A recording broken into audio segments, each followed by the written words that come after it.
What was the situation that made you cry the most? The last time I saw my father healthy was at my sister's wedding in December 5th. He was feeling run down and tired. More than usual.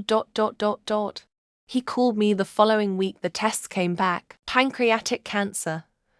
I was able to go home in February to visit. Then again in May when he was in palliative care.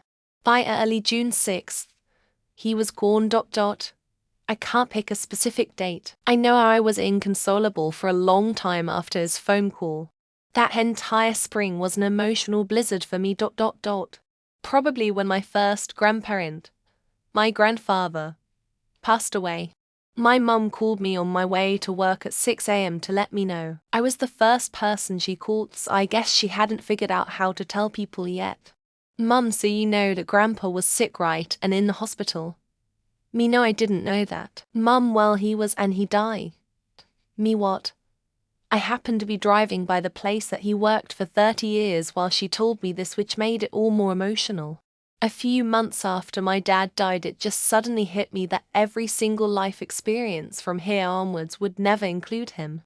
I can never share anything with him again, at his childhood again. Never tell me how he felt when he met my mum for the first time. Never see me graduate.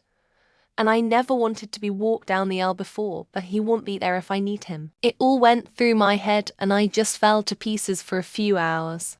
The situation that made me cry the most was a personal experience that I encountered a few years ago. It was a combination of various challenging events happening simultaneously in my life, including the loss of a loved one, facing unexpected hardships, and feeling overwhelmed by the circumstances. The emotional weight of these situations culminated in a moment of deep sadness and vulnerability that led to tears. Probably when my best friend went to the mental section of there because they are suicidal. They had no clue when they'd be back, and I seriously cried myself to sleep. I didn't know if I was going to see them again. We didn't see each other anyways. Thankfully, it was only a day, but I thought it would be much longer. I'm still so happy I can call them every now and then, and yes, they still are suicidal. My friends pranked me on holiday by banging on my door in a caravan we were staying in. I thought it was thieves in the night. They then came into my room and boy freaked the fuck out and went swinging for them with a lampshade. I kinda went into full-blown panic attack in which I howled and would not stop screaming and crying. They profusely apologized in the morning, but man, they fucked me up. The last time I had a crying fit was about 3 years ago when I broke up with my ex. I was both happy and sad. I was home alone for a couple of days and decided to break it off for the next 2 days. I had random fits of the ugliest crying you've ever seen an adult man do. I haven't been the same since. Guys only cry like that once, only for one person, and are never the same again. Got diagnosed with type 1 diabetes 2 weeks after my childhood friend passed away aged 21.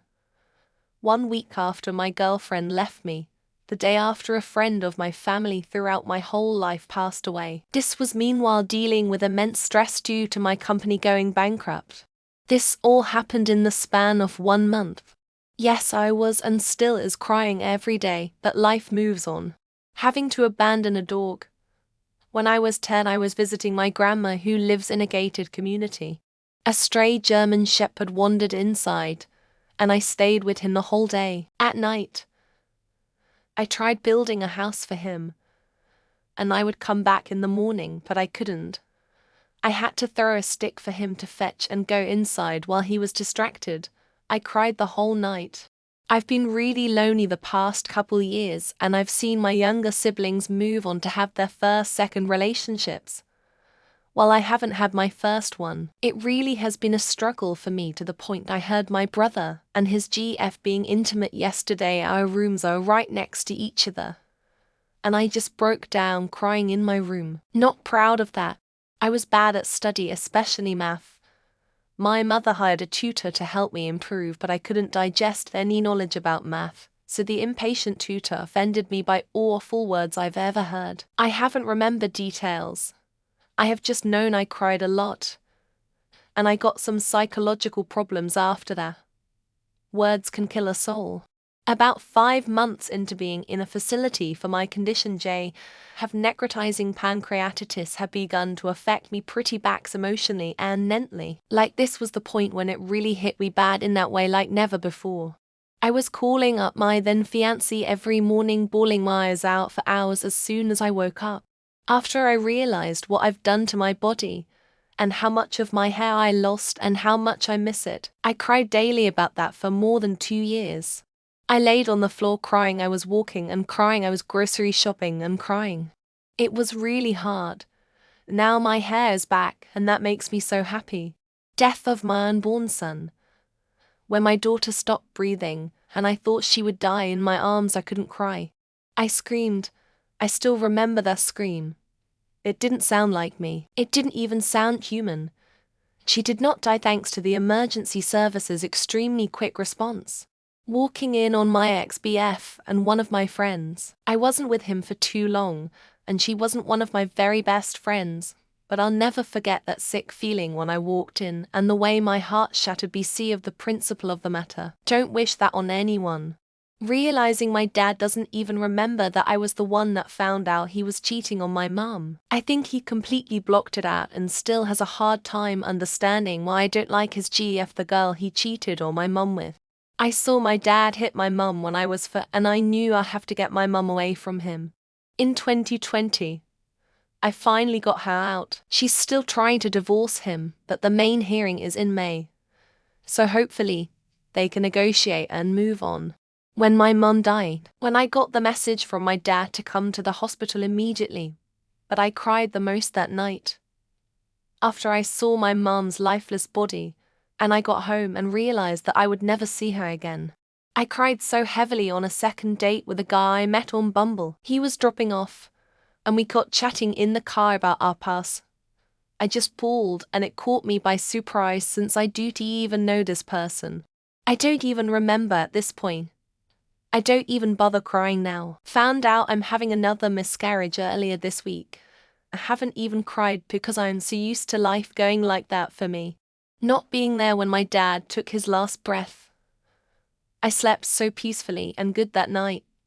Woke up to the most heartbreaking news ever. It's been a year and it still haunts me that he was alone. My dad slowly dying of cancer. I've never felt such heartbreak before. I can't even be happy about the time before he died because he was so sick. Don't think I've ever cried that much before. A year ago I left a really culty religion and got dumped.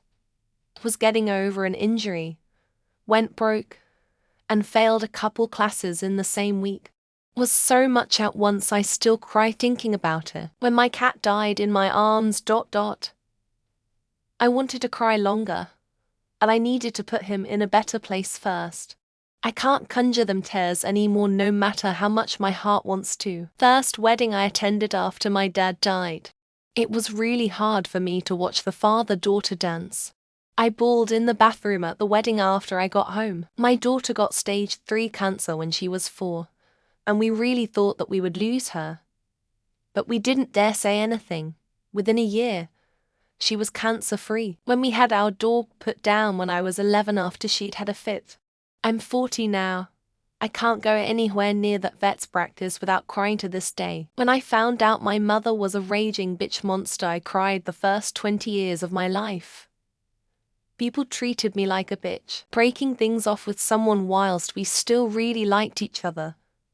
Because of third-party influences interference. When after my divorce my children chose to live with my ex.